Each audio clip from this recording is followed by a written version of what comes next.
Welcome to another exciting episode of Spelling Bee Ninja, where we explore the fascinating world of English grammar. Today, we're diving into the imperative form.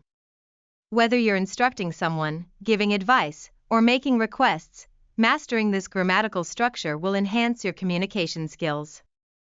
Imperatives are all around us, from everyday conversations to written instructions. So, get ready to learn how to use imperatives effectively, politely, and confidently as we break down this essential part of English. Let's get started. Imagine you're helping someone find their way in a busy city.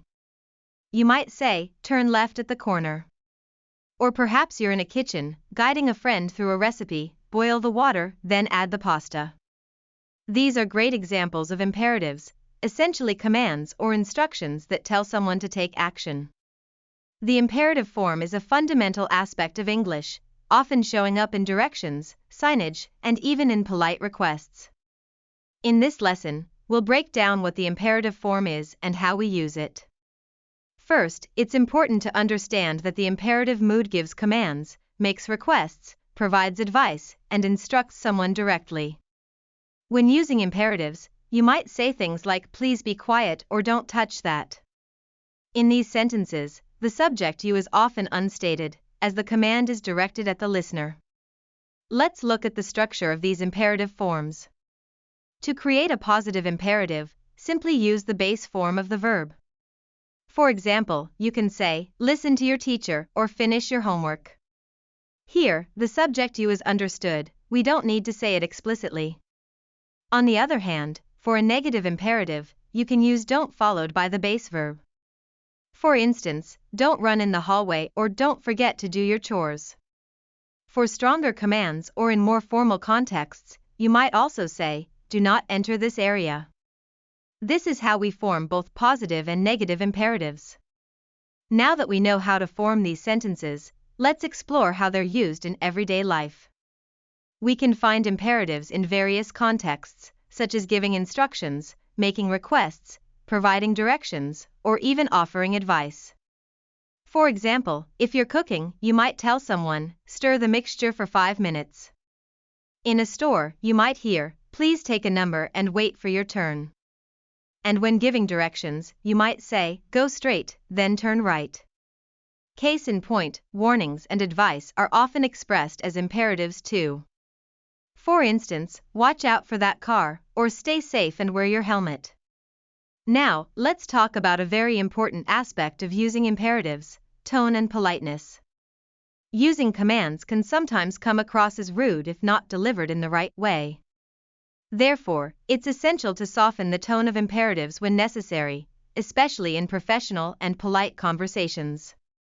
A simple way to do this is to add please. For example, saying please close the door sounds much nicer compared to just saying close the door. You could also utilize modal verbs to make your request sound more polite. For instance, instead of saying, pass me the salt, you could say, could you please pass me the salt? Sounds better, doesn't it? Adding question tags can also ease the tone. Just adding will you, or won't you, turns a command into a more courteous request.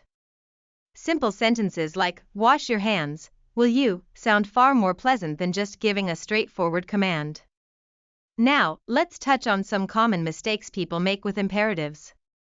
It's essential to remember that the structure should follow the basic guidelines we discussed. For example, saying don't to go there is incorrect. The right way is simply, don't go there. Similarly, instead of saying, you listen to me, we should be just as assertive but polite by saying, listen to me. Lastly, you might hear someone say, not touch that, but the accurate form would be don't touch that. Recognizing these mistakes helps strengthen our command of the language. Now, for our ESL learners, here are some tips to get comfortable with using imperatives. Practice giving instructions aloud. You can try saying the steps of a recipe as you cook. Use polite imperatives when asking for help, such as, could you help me, please? Lastly, try listening for imperatives in movies, tutorials, or announcements. This practice will improve your listening and speaking skills effectively. Let's apply what we've discussed with some examples. Consider the context of cooking, bake for 30 minutes. Or while teaching, you might say, repeat after me. Public signs typically convey imperatives too, like no parking. In everyday situations, simple phrases like, call me when you get home, showcase how imperatives fit into our daily conversations. There are also situations that require immediacy and action, such as emergencies where you might yell, run, or instruct someone to call an ambulance. As we explore imperatives further, let's do an exercise together. Try reading this short essay and see if you can identify the imperatives and conditional sentences, those sentences that suggest a condition, like if it rains, we'll stay inside. In this essay, the narrator discusses a busy morning, saying things like, wake up early and get ready quickly. The narrator also presents the importance of punctuality with phrases like, if you miss the bus, you'll be late for school. Remember to underline the imperatives as you read and circle the conditional sentences. Here are the imperative verbs found in the essay: wake up, get ready, and brush your teeth. Each shows the directness of the command the narrator wishes to convey. Additionally, recognizing conditional sentences like, if you don't hurry, you could miss the morning lesson, allows you to see how they relate to making requests or urging someone to take action effectively. Lastly, it's crucial to contrast the use of imperatives with modal verbs. For instance, an imperative command like close the window is straightforward, while saying you should close the window softens the command and suggests a more polite action.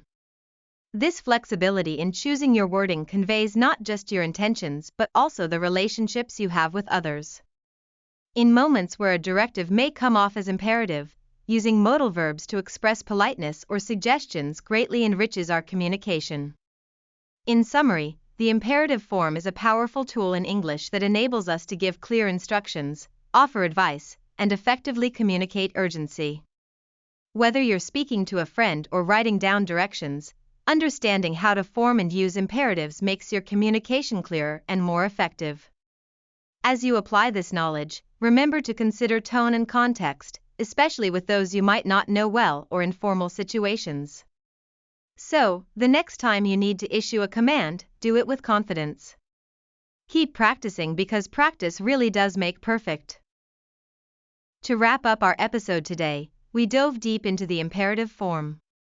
We learned how to create both positive and negative imperatives, and explored their usage in various contexts, from directions and cooking to giving advice.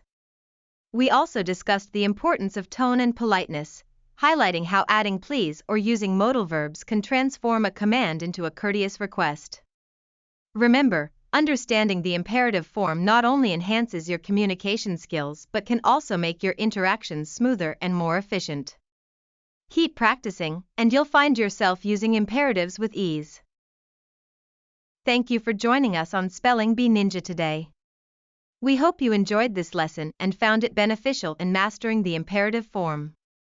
Remember, communication is key, and knowing how to express yourself accurately is vital.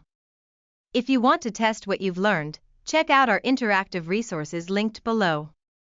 Until next time, keep practicing your English skills. Happy learning, everyone!